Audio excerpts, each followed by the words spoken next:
población afectada.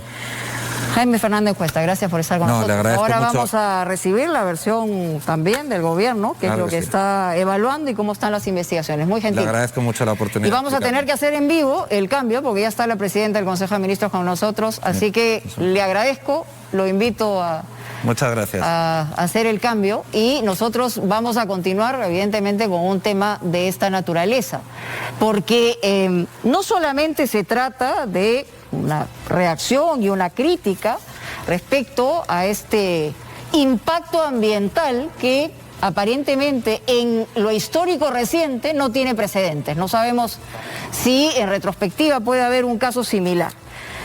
Gracias por estar con nosotros, presidenta del Consejo de Ministros. La señora Vázquez está con nosotros y bueno, usted ha escuchado la versión de parte. ¿Cuál es su reacción? Sí, buenas noches, Mónica. Lamentar realmente porque nosotros seguimos sosteniendo como gobierno que este desastre ambiental que se ha suscitado en nuestro país en realidad no mereció una reacción diligente de esta empresa y que eso ha provocado que este desastre genere, digamos, una serie de consecuencias mucho mayores de las que debía haber generado si es que se atendía a tiempo, ¿no? Y creo nosotros sí estamos convencidos que hay una seria responsabilidad de la empresa, que ellos no pueden eludir este tipo de responsabilidad y sobre todo también que no están asumiendo desde nuestro punto de vista debidamente no solamente las labores que tienen que asumir en cuanto a limpieza. ¿Cómo deben remediación. asumirla? ¿Qué va a ser, digamos, la representación del gobierno para defender al Estado en una situación de esta naturaleza? Bueno, primero que nosotros estamos activando todas las acciones pertinentes desde los organismos que tenemos. Desde un primer momento sí ha estado en la zona presente el Ministerio de Medio Ambiente, la UEFA, Ocinermin, estamos trabajando con Ocinfor, todos los ministerios estamos abocados a este tema. ¿Quiénes son parte del Comité de Crisis Ambiental? El Ministerio de Medio Ambiente, Ministerio de Energía y Minas, Ministerio de la Producción, PCM y por supuesto todos los organismos adscritos. ¿Y cuáles son los requerimientos inmediatos que le han pedido a la empresa Repsol? Bueno, en principio le hemos pedido, como consta la autoridad UEFA, les ha pedido en principio que delimiten el área donde está el accidente y el desastre ambiental, que hagan un monitoreo, que implementen el plan de contingencia, que en un principio nosotros tenemos que decir, no vimos que se implementó, no había en ese momento ejecutándose ningún plan de contingencia y estamos señalando una serie de medidas que además, si no la cumple la empresa, pues será objeto de las sanciones correspondientes. Estamos todos estos días evaluando, ¿no? Está bien el tema de la sanción, está bien de delimitar la responsabilidad de la empresa, ya hemos sido exigentes en la entrevista y aparentemente las respuestas no han satisfecho, pero el Estado también tiene que proteger nuestro litoral. ¿Qué cosa está haciendo el Estado? Más allá de evaluar eventualmente o sanciones o emprender, digamos, un proceso de investigación fiscal, en fin. Efectivamente, frente a estos hechos el Estado tampoco puede quedarse de brazos cruzados y tiene que responder porque acá hay un derecho no solamente difuso que le corresponde a toda la población, el derecho al medio ambiente, sino atender a esas poblaciones afectadas porque en efecto la empresa no lo está haciendo.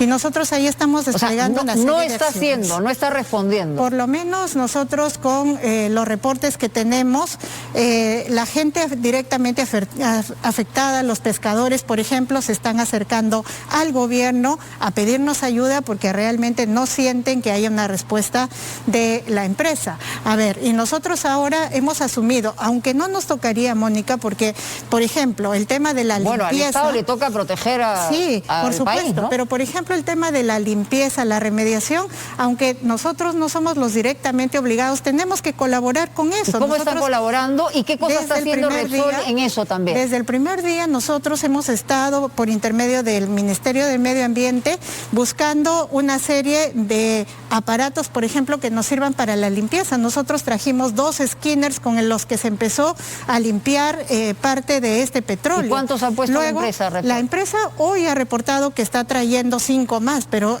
al principio no tenía nada. Nosotros hemos tenido que asumir el hecho de buscar... ¿Cuántos hay? ¿Solo 2?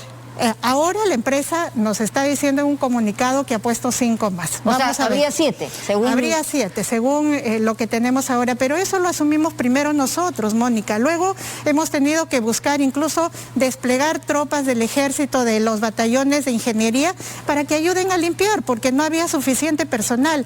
Eso tendría que haberlo hecho la empresa. Luego hemos entonces le queda claro a usted, como representante del gobierno, que no hubo una reacción inmediata de la empresa. Nosotros tenemos y sostenemos esa posición, tenemos que lamentarlo, pero no hemos visto una reacción diligente de la empresa y por eso es que nosotros estamos asumiendo una serie de responsabilidades, ¿no? Porque realmente el Estado no debe desproteger a la población. ¿Evalúan alguna suspensión de licencia usted? Mire, en este momento estamos haciendo análisis de todas las acciones legales que podemos implementar, ¿no? ¿Y por dónde va? ¿Cuál es el abanico?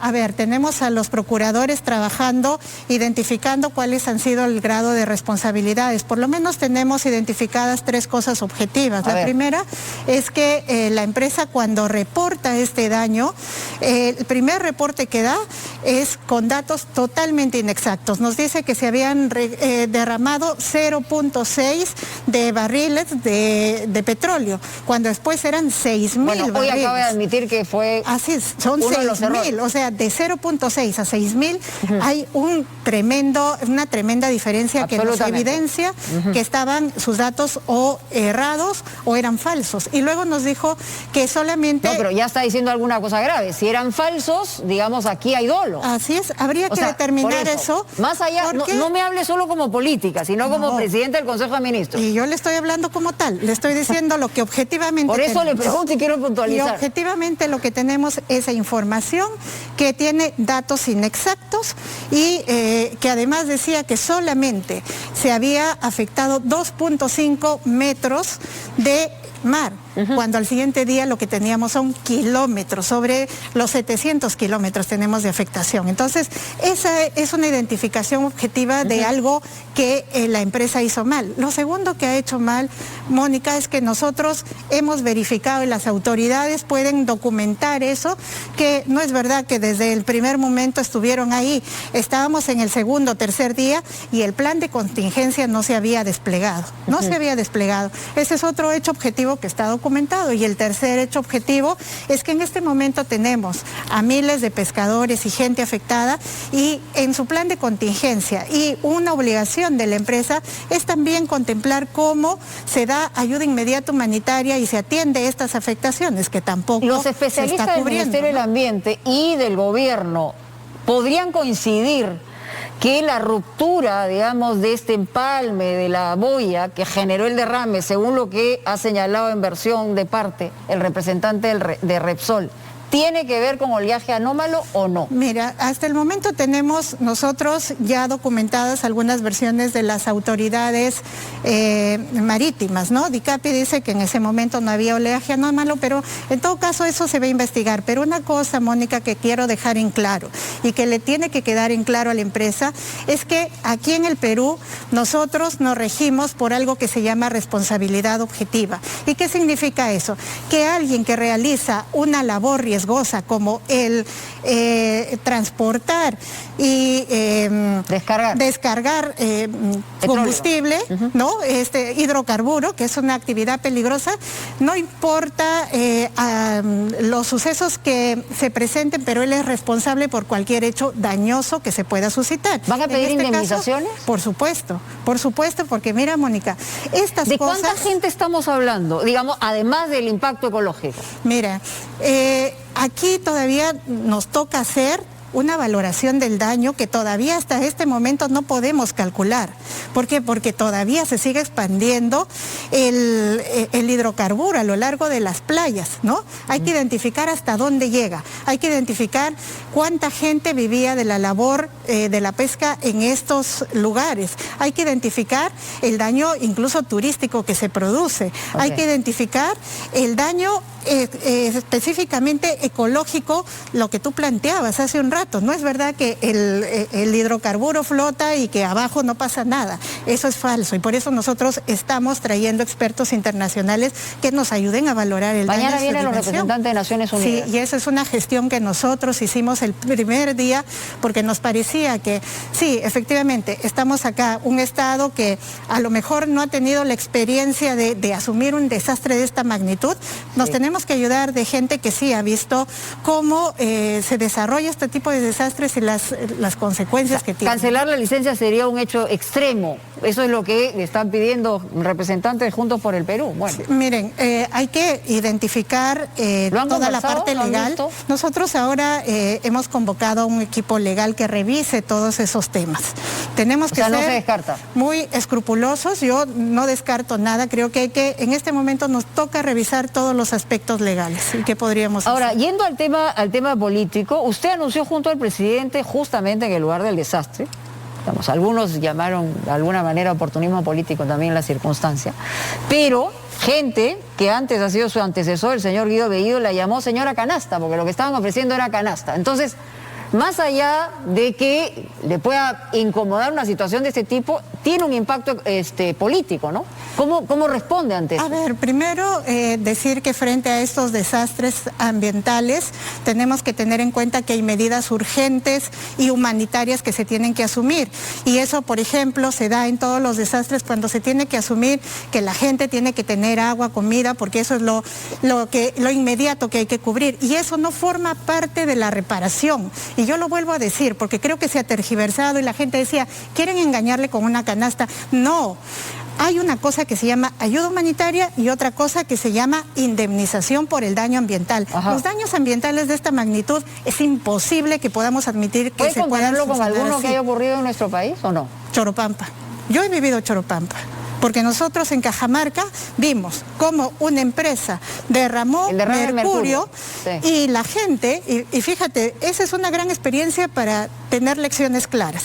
En principio la empresa no tenía, en esa manera no sabía cómo, en ese momento no sabía cómo actuar.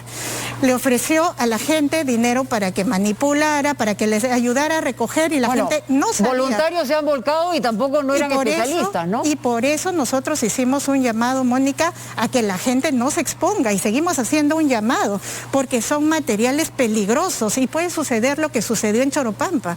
Entonces, imagínense, o sea, yo creo que estos temas son tan complejos que no podemos asumirlos de una manera irresponsable, que tenemos que buscar una sanción, también una indemnización y a eso estamos abocados como Estado, ¿no? Preguntas rápidas que tienen que ver con otros temas, primera ministra, pues se nos va el tiempo.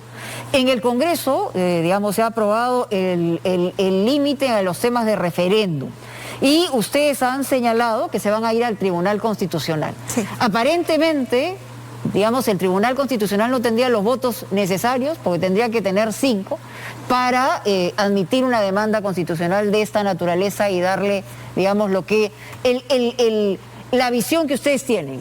Sí, a ver, nosotros en primer lugar no estamos de acuerdo con lo que el Congreso ha aprobado. Creemos... Ya, pero pueden no estar de acuerdo, pero se ha aprobado por insistencia y eso le cierra la puerta a la interpretación para el referéndum. Exacto, y por eso nosotros dejamos sentado eso y que vamos a hacer uso de los recursos legales y vamos a hacer uso del Tribunal Constitucional. Y ahí nosotros esperamos que el Tribunal pueda resolver esto de manera objetiva. Ajá. Y sin cálculos políticos, porque la gente hace números tal, ya parece que...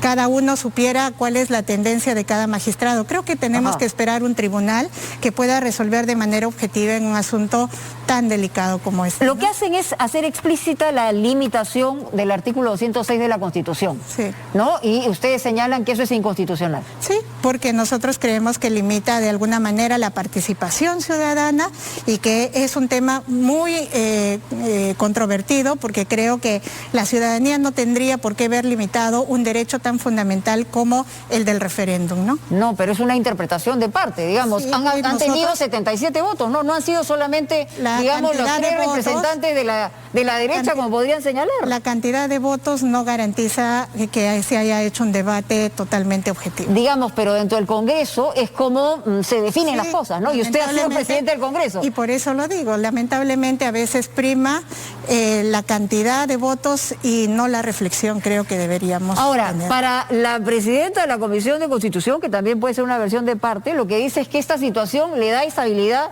digamos, al país, el hecho de ya dejar de lado la posibilidad de un debate de asamblea constituyente en un momento como este, ¿no? Y eso evidencia un error de fondo. Ajá. Las leyes no se hacen en función a un caso específico y ellos están teniendo un cálculo político sobre un tema como es la asamblea constituyente. Así no se legisla. Ustedes irán hacia el Tribunal Constitucional Sí. y aceptarán lo que diga el tribunal, porque esa es la última instancia. Esperemos que el tribunal tenga una resolución lo más adecuada posible, confiamos en eso. Y finalmente, ¿qué cosa viene en adelante con el tema de este derrame que, digamos, nos ha generado no solamente preocupación, sino un dolor muy profundo a todos los peruanos? Sí, ¿Qué viene? miren. ¿Cuáles son las acciones inmediatas?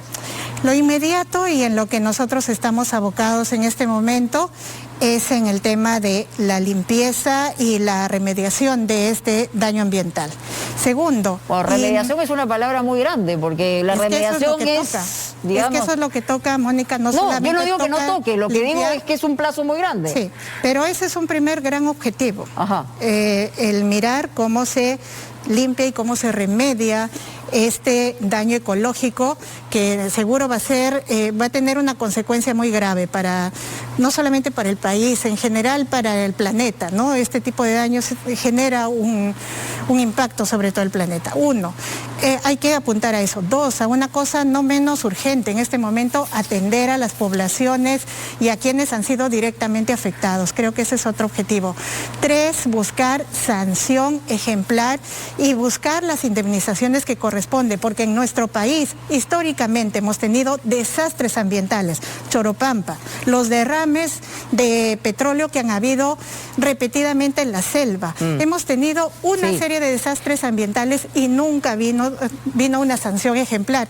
Y eso pasa también por el tipo de legislación que tenemos. Está anunciando una sanción ejemplar. Nosotros quisiéramos avanzar con las limitaciones que tenemos porque se ha creado una legislación que es favorable a las empresas, pero vamos a buscar las fórmulas. Creo que esto tendría que dejar un precedente. Digamos, favorable a las empresas que no hacen su trabajo, porque no debería ser, digamos, no debería haber una mirada antiempresa, todo lo contrario, sino no estamos a quien no hablando haga de su una trabajo. mirada, estamos hablando de la mirada ambiental. Mirta, porque ¿no? usted sabe Sí. perfectamente las percepciones y las interpretaciones, por eso soy bien clara en la pregunta. Sí, y yo estoy hablando y por eso aclaro. Nosotros no somos ningún gobierno antiempresa y yo tampoco soy una persona antiempresa, pero sí soy una persona que quiere luchar por los temas ambientales y de respeto a los derechos humanos. Los temas ambientales tienen que ver con eso. Yo le agradezco que esté con nosotros. Gracias. Ya tendremos oportunidad de hablar más de política. Ojalá que sí. Muy bien, muchas gracias. Y ahora vamos a conversar justamente con quien